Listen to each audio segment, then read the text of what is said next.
तो बच्चों ज्योग्राफी का चैप्टर 2 जो है वो सभी को टफ लग रहा है। इंस्टाग्राम में भी काफी लोगों ने मैसेज दिया कि इसका वीडियो बनाओ, इसका वीडियो बनाओ, एग्जाम आ रहा है। प्रॉब्लम ये है कि मेरे पास टाइम नहीं है, मेरा हेक्टिक स्केड्यूल चल रहा है, जिस वजह से मैं वीडियोस नहीं ला पा रहा। बट हाँ, जिस तरीका को मैं आपको बोलने वाला हूँ इस तरीका से पढ़ना कि पहले ये मैं अभी जो बताऊंगा तुम लोगों को कि पहले ये पढ़ना उसके बाद ये पढ़ना, उसी तरीका को फॉलो करो तो चैप्टर इजी हो जाएगा। जैसे जैसे मैं बोलूँ वैसे वैसे करो। मैं वीडियो लाने का कोशिश करूंगा, कर रहा हूं।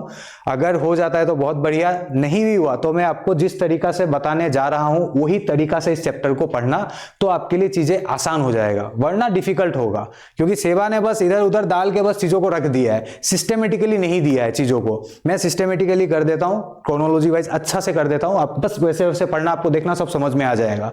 कोई वीडियो किसी का जरूरत भी नहीं पड़ने वाला है। फिर भी मैं कोशिश करूंगा वीडियो लाने का। मुझे पता है बहुत ज्यादा कॉन्सेप्चुअल चैप्टर है, बहुत डिफिकल्ट लगता है, बट मैं लाने का कोशिश करूंगा। ठीक है, अभी देखो कि जब इस चैप्टर को पढ़ो तो सबसे इंपॉर्टेंट चीज होता है कि कुछ कुछ बेसिक कॉन्सेप्ट्स तो आपका क्लियर होना पड़ेगा। अब आपको यही पता नहीं कि लैटिट्यूड क्या होता है, लॉन्गिट्यूड क्या होता है, तो वो सारा तो और रट के आए हो पहले तो बहुत डिफिकल्ट होने वाला है। अभी देखो इस चैप्टर का सबसे बड़ा प्रॉब्लम यह है कि क्रोनोलॉजी में नहीं दिया गया है।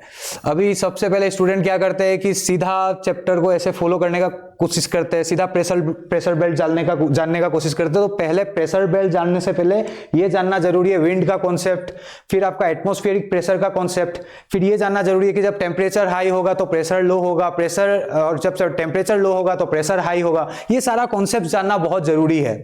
तो सबसे पहले तुम लोगों को क्या पढ़ना है, जब ये चैप्टर पढ़ो, देखो ये ट्रोपोस्फियर मिजोस्फियर बचपन से पढ़ते आए हो ये सब, कि पहले क्या लेयर है क्या नहीं है। ये सब मैं अगर वीडियो बनाऊंगी तो मैं वीडियो में नहीं बताने वाला, बिकॉज ये तुम पढ़ते आते हो ये सब चीजें। ये सब चीजों के बारे में मुझे बताने का कोई जरूरत है नहीं, तो ये तुम लोग खुद ही कर लेना, इजी है, पढ़ते पढ़ते पता चल जाएगा। अब ये पहले पढ़ने के बाद एटमॉस्फेरिक प्रेशर का टॉपिक आपको पहले पढ़ना है।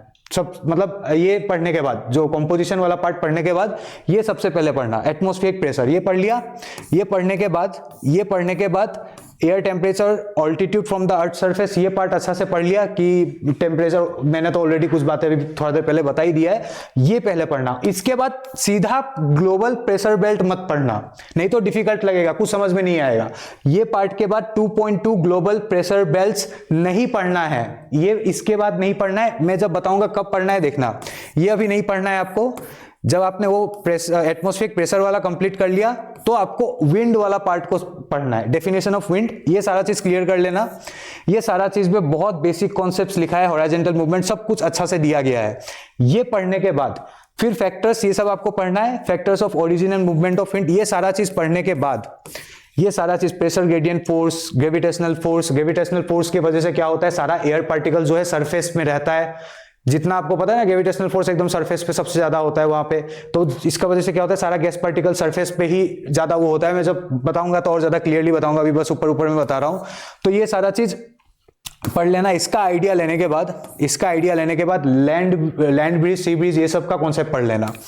ये जब तुम लोगों ने पढ़ लिया, फ्रिक्शनल फोर्स, फिर नेमिंग ऑफ विंड ये पढ़ सकते हो, लेकिन इसके बाद सीधा सीधी चले जाना, इसके बाद ये सब पढ़ने का जरूरत नहीं है।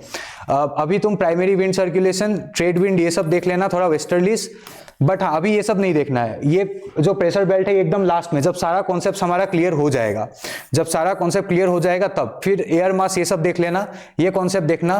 फ्रंट का पढ़ सकते हो, फ्रंट देख लेना, फिर साइक्लोन्स भी देख लेना, ऐसे सिस्टमेटिकली चला जाना। और जब ये सारा टॉपिक पढ़कर हो जाएगा तब तुम्हें ग्लोबल प्रेशर बेल्ट वाला पढ़ना है।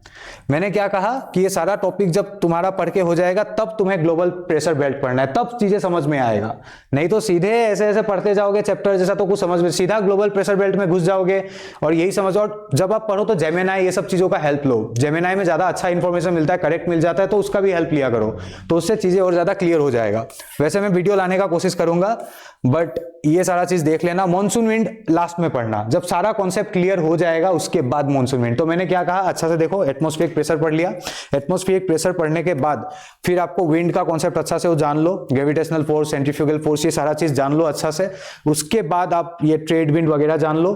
फिर ये सारा चीज कंप्लीट करने के बाद वो प्रेशर बेल्ट वाला पढ़ना, प्रेशर बेल्ट के बाद ये जो मॉनसून वाला जो कॉन्सेप्ट है, जब सारा कॉन्सेप्ट क्लियर हो जाएगा तब आपको मॉनसून विंड के बारे में पढ़ना है।